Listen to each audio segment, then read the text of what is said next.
రక్షాబంధన్, రాఖీ పౌర్ణమి అనేది సోదర సోదరీమణుల మధ్య ప్రేమకు, రక్షణకు ప్రతీకగా జరుపుకునే పండుగ. కొన్ని ప్రాంతాల్లో శ్రావణ పౌర్ణమి లేదా జంధ్యాల పౌర్ణమి అని కూడా పిలుస్తారు.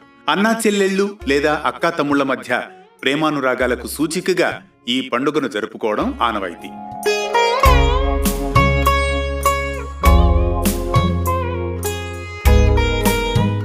ఈ రోజున సోదరీమణులు తమ సోదరుల చేతికి రాఖీ కట్టి వారి ఆనందం, శ్రేయస్సు కోసం దైవాన్ని ప్రార్థిస్తారు. బదులుగా సోదరులు తమ సోదరీమణుల్ని జీవితాంతం రక్షిస్తామని వాగ్దానం చేస్తారు. ఇది సోదర బంధాన్ని బలోపేతం చేసే ఒక ముఖ్యమైన పండుగ. సోదరీమణులు తమ సోదరుల నుదుటిపై రక్షణ తిలకం దిద్ది తీపి పదార్థాలను ప్రేమతో తినిపిస్తారు. సాధారణంగా జంధ్యాన్ని ధరించేవారు ఈ రోజునే పాతది వదలి కొత్తదానిని ధరిస్తారు. ఉపనయనం అయిన వారు జంధ్యాల పౌర్ణమి రోజు గాయత్రి పూజ చేసి కొత్త యజ్ఞోపవీతాన్ని ధరించి పాతది తీసివేస్తారు. ఇక రక్షాబంధన్ యొక్క ఆంతర్యం, మూలాలు మన పురాణాల్లో దివ్యంగా కనిపిస్తాయి. మన ఇతిహాస కథనం ప్రకారం ద్వాపరయుగంలో భూలోకంలో అవతరించిన శ్రీకృష్ణుడు పాండవులకు మార్గదర్శి. ద్రౌపదికైతే రక్షకుడు, బంధువు, అంతకన్నా ముఖ్యంగా చెల్లెలికి అన్నయ్యగా ఉన్నత బంధంతో కూడిందే వారి అనుబంధం. పూర్వం శ్రీకృష్ణుడు శిశుపాలని వధ చేయబోతున్న సందర్భంలో ఒక చిన్న ఘట్టం జరుగుతుంది. శిశుపాలుడు శ్రీకృష్ణుని నిరంతరం అపహాస్యం చేస్తూ దూషణల మీద దూషణలు చేస్తూ ఉండేవాడు. సభా మధ్యలో ఆయన శత దుశ్చర్యలకు ఉపసంహారంగా కృష్ణుడు చివరకు తన చక్రాన్ని ప్రయోగిస్తాడు. శుద్ధ సుదర్శన చక్రం వేగంగా తిరుగుతూ కృష్ణుడు శిశుపాలుని శిరచ్ఛేదనం చేస్తాడు. ఆ చక్రం తిరిగి తన వద్దకు రాగానే చక్రం చేతిలోకి దిగుతూ శ్రీకృష్ణుని వేలికి చిన్న గాయమవుతుంది. ఆ గాయం నుంచి రక్తం ధారగా ప్రవహిస్తుంది. అందరూ సభలో ఆశ్చర్యంగా చూస్తూ ఉంటారు తప్ప ఎవ్వరూ ముందుకు రారు. అయితే ఆ క్షణంలో ఒక్క ద్రౌపది గమనిస్తుంది.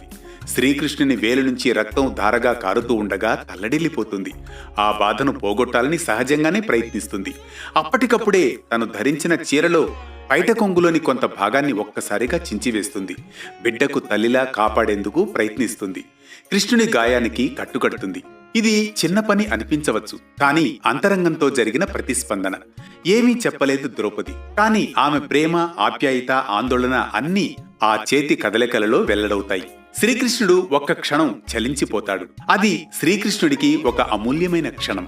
ఆమె చేసిన చిన్నపాటి సాయం అతనికి ఒక రుణమవుతుంది. కృష్ణుడు మౌనంగా నవ్వుతూ ఇలా అంటాడు, చెల్లెమ్మ, ఈ రక్తధారను ఆపేందుకు, నా బాధను బాపేందుకు కట్టుకున్న చీరనే త్యాగం చేసిన నీకు అవసరమైనప్పుడు నేను నీకు చీరల సముద్రాన్ని అందిస్తానమ్మా అంటాడు శ్రీకృష్ణుడు. ద్రౌపది ఆశ్చర్యపోతుంది, కానీ కృష్ణునికి భవిష్యత్తు స్పష్టంగా తెలుస్తుంది. ఈ సంఘటన కేవలం చిన్న సహాయం కాదు, ఇది ఒక బంధం. ద్రౌపది తన ప్రాణాన్నే సమర్పించేలా తన చీర కొంగును చించి ఇచ్చి బాధకు అడ్డుకట్ట వేస్తుంది. శ్రీకృష్ణుడు ఆ సహాయాన్ని రుణంగా పరిగణించాడు. ఎందుకంటే ఒక్క తృణం కూడా మనసుతో ఇచ్చినప్పుడు అది మూలధనమవుతుంది. దేవుడికైనా అదే వర్తిస్తుంది. ద్రౌపది వస్త్రాపహరణ సమయంలో ఆమె శ్రీకృష్ణుని శరణు కోరుతుంది. శ్రీకృష్ణ, కేశవ, మాధవ, నా గౌరవాన్ని రక్షించు, నా మానాన్ని రక్షించు అంటూ వేడుకుంటుంది. ఆ సమయంలో శ్రీకృష్ణుడు దూరంలో ఉన్న ఆమె ప్రార్థనకు స్పందిస్తాడు. ఆమె ధరించిన చీరలను దుశ్శాసనుడు ఎంత లాగినా చీరలు అవిచ్ఛిన్నంగా వస్తూనే ఉండేలా అనుగ్రహిస్తాడు శ్రీకృష్ణుడు.